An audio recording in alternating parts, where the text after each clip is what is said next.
আজকে American সাম্রাজ্যবাদ, Israeli জায়নবাদ মিলে পৃথিবীর দেশে দেশে যে মানুষের দেশের উপর, অন্য দেশের উপর যে আক্রমণ চালাচ্ছে, আগ্রাসন চালাচ্ছে, সেই আগ্রাসনের বিরুদ্ধে আমরা অতীতের ন্যায় আজকেও এই রমজান মাসের শেষ বিকালে এসে দাঁড়িয়েছি। সংগ্রামী বন্ধুগণ, আমরা দেখলাম ওই যে ইরানের উপর মার্কিন সাম্রাজ্যবাদ এবং ইসরায়েলি জায়নবাদ কি নির্মম আক্রমণ চালিয়েছে, এবং আক্রমণ চালিয়ে ক্ষান্ত নয়, তারা ঘোষণা দিয়েছে, ওই আমেরিকান প্রেসিডেন্ট ডোনাল্ড ট্রাম্প ঘোষণা দিয়েছে তারা সেখানকার তাদের সরকারের পরিবর্তনের জন্য এই আক্রমণ করেছে।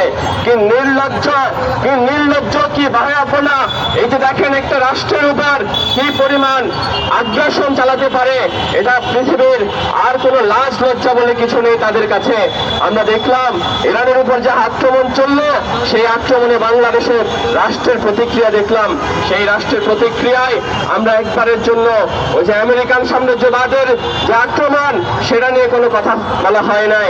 আমরা উল্টো দিকে দেখলাম ওই যে ইরানিরা যে তার পাল্টা প্রতিক্রিয়া জানালো, পাল্টা আক্রমণ জানালো, সেটার প্রতিবাদ জানানো হচ্ছে।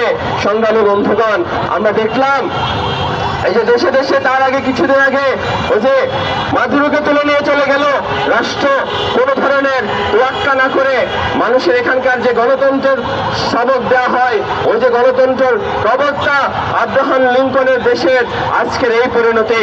সংগ্রামী বন্ধুগণ, আমরা বলতে চাই, এটা শুধুমাত্র আজকে ওই আমেরিকান সাম্রাজ্যবাদের প্রশ্ন না, আজকে সারা দুনিয়া ব্যাপী এই যে আক্রমণ, সেই আক্রমণের বিরুদ্ধে আমাদেরকে দাঁড়াতে হবে। সংগ্রামী বন্ধুগণ, আমরা বারবার করে দাঁড়াই, বারবার করে পুলিশের লাঠি পেটা খাই।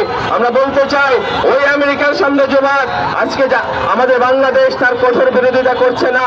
ওই আমেরিকান সাম্রাজ্যবাদ একের পর এক সারা দুনিয়া ব্যাপী যে আক্রমণ চালাচ্ছে, তার আক্রমণের পিছনে কারণ কি? তার যে ওই যে অস্ত্র ব্যবসা, সেই অস্ত্র ব্যবসাকে অবাধ করার জন্য আজকে এই আক্রমণগুলো চালাচ্ছে।